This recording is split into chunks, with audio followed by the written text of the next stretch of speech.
देखो, ये एक एक वैज्ञानिक आते गए, अपना मॉडल देते गए, उसमें जो कमियां थी उसको दूर करते गए।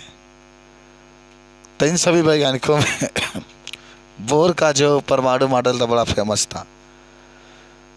और बोर ने ही कहा, रदरफोर्ड ने ही कहा, रदरफोर्ड ने जो कहा था उसमें जो गलतियां रह गई, उसमें जो त्रुटियां रह गई, उसको दूर करने के लिए बोहर ने अपना परमाणु मॉडल दिया।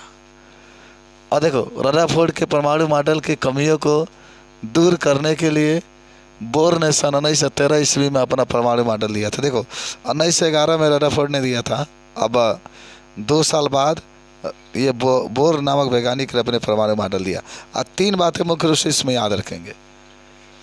पहला बात ये कहा था कि इलेक्ट्रॉन सभी कक्षाओं में नहीं पाए जाते हैं, कुछ निश्चित कक्षाओं में ही पाए जाते हैं जिन्हें अस्थायी कक्षा कहते हैं। मान जिन कक्षाओं में इलेक्ट्रॉन पाए जाते हैं, जैसे आप पढ़े भी होंगे नो कि मान लो ये परमाणु है, ये नाभिक है, इसके बाहर ये सब कक्षाएं हैं। तो रदरफोर्ड ने कहा था कि सभी कक्षाओं में इलेक्ट्रॉन पाए जाते हैं, लेकिन बोहर ने सुधार किया और सुधार करके ये कहा कि इलेक्ट्रॉन सभी कक्षाओं में नहीं पाए जाते हैं।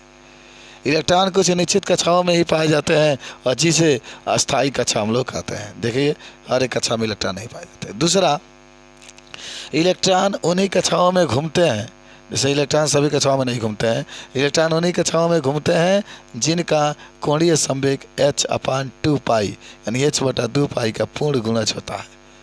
कोणीय संवेग का मतलब ये होता है ना कि जिनका मान है न, अच्छा माने कोणीय संवेग का जब मान निकालोगे, है प्लांक नियतांक है, इसको यच को हम लोग क्या कहते हैं, प्लांक नियतांक कहते हैं। यच को हम लोग प्लांक नियतांक कहते हैं। और इसका मान 6.6 गुणे 10 के ऊपर -34 होता है। यच एक प्लांक नियतांक है, बाबू याद कर लेना।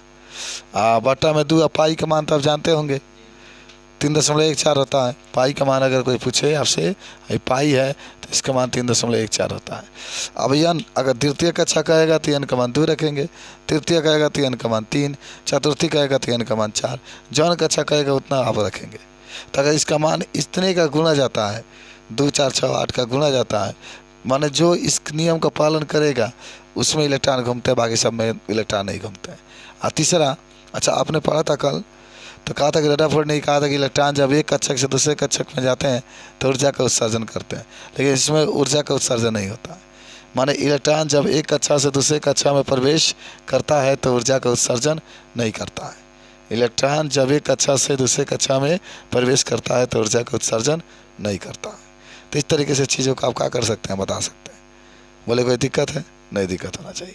चलिए आगे बढ़ते हैं हम लोग। तो याद हुआ ना इतना बोहर का परमाणु मॉडल। अगर हम आपसे पूछे